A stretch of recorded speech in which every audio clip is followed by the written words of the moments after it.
হাইকোর্টে আজকে আমাদের কলকাতা বিশ্ববিদ্যালয়ের অ্যাডভোকেট নীলোৎপল চ্যাটার্জি ছিলেন ওখানে।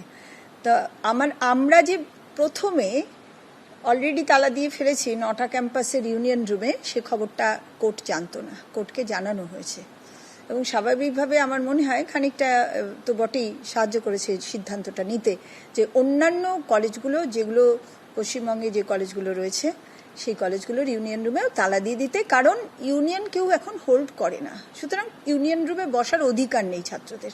কিন্তু আমরা কাজটা করেছি কিন্তু আজ থেকে 3 মাস আগে অলরেডি। যথেষ্ট বাধা এসেছিল, কিন্তু সে বাধাও আমরা অতিক্রম করতে পেরেছি। বাচ্চাদের ছেলেমেয়েদের ডেকে বুঝিয়েছি, একবারে নেতাদের বুঝিয়েছি যে ইউনিয়নটা সেন্টিমেন্ট না রুমটা সেন্টিমেন্ট। তখন বলছি ইউনিয়নটা সেন্টিমেন্ট। তখন আমরা বললাম তাহলে ইউনিয়নের জন্য নেতা মন্ত্রীদের গিয়ে বলো তোমাদের নেতা মন্ত্রীদের যে কেন এখনো ইলেকশন বন্ধ রয়েছে, কেননা ইউনিয়ন একটা গণতান্ত্রিক অধিকার ছাত্রদের, এবং সেটা আমিও মানি এবং সেখান থেকে তারা দাবি প্রেস করে, তা কেন সেটা বন্ধ?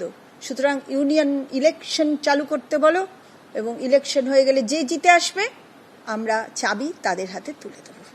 কলকাতা হাইকোর্ট কলেজ এবং বিশ্ববিদ্যালয়ের ইউনিয়ন রুমে আজ থেকেই তালা দেওয়ার নির্দেশ দিয়েছে। ছাত্র সংসদ নির্বাচন না হলে ইউনিয়ন রুমে তালা পড়বে। কসবা কাণ্ডের জেরে এই ঐতিহাসিক নির্দেশ কলকাতা হাইকোর্টের। আমরা আছি কলকাতা বিশ্ববিদ্যালয়ের কলেজ স্ট্রিট ক্যাম্পাসে। এখানে আমাদের পাশেই একটা ইউনিয়ন রুম আছে, দেখা যাচ্ছে মমতা বন্দ্যোপাধ্যায়ের ছবি, তৃণমূল ছাত্র পরিষদের পোস্টার এবং Calcutta university students union college street evening autonomous এটা লেখা আছে।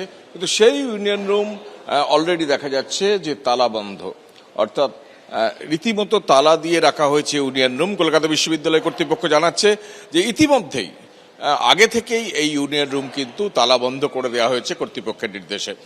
দুজন কলকাতা বিশ্ববিদ্যালয়ের যারা ডেপুটি রেজিস্ট্রার আছেন তারা গোটা বিষয়টা খতিয়ে দেখার জন্য একদম ইউনিয়ন রুমের সামনে এসছেন, এবং এই ইউনিয়ন রুমে তালা বন্ধ করার নির্দেশ আজকে কলকাতা হাইকোর্ট দিয়েছে। আমরা দেখেছি যে কসবা কাণ্ডে কসবার যে সাউথ ক্যালকাটা ল কলেজ, সেখানকার ইউনিয়ন রুম কার্যত মেহফিলখানায় পরিণত হয়েছিল। সেই ইউনিয়ন রুমে ছাত্রীর ওপর অত্যাচারের কথা উঠে এসেছিল। ঠিক সেই প্রেক্ষাপটে দীর্ঘদিন ছাত্র সংসদ নির্বাচন যেহেতু হচ্ছে না, লাস্ট ছাত্র সংসদ নির্বাচন হয়েছে 2017 সালে এবং প্রেসিডেন্সি হয়েছে 19 সালে এবং যাদবপুরে হয়েছে 20 সালে। কলেজগুলোতে যেহেতু 8 বছর ধরে ছাত্র সংসদ নির্বাচন হচ্ছে না, সেই প্রেক্ষাপটে এবং কসবা কাণ্ডের জেরে অবশেষে হাইকোর্ট সমস্ত ইউনিয়ন রুমে তালা দেওয়ার নির্দেশ দিয়েছে। কলকাতা বিশ্ববিদ্যালয়ের যে ছবি দেখা যাচ্ছে, ইতিমধ্যেই সেই বিশ্ববিদ্যালয়ের ইউনিয়ন রুমে এইভাবেই তালাবন্ধ অবস্থায় রয়েছে। ক্যামেরায় সুবিধার সঙ্গে কৃষ্ণেন্দু অধিকারী, এবিপি আনন্দ, কলকাতা।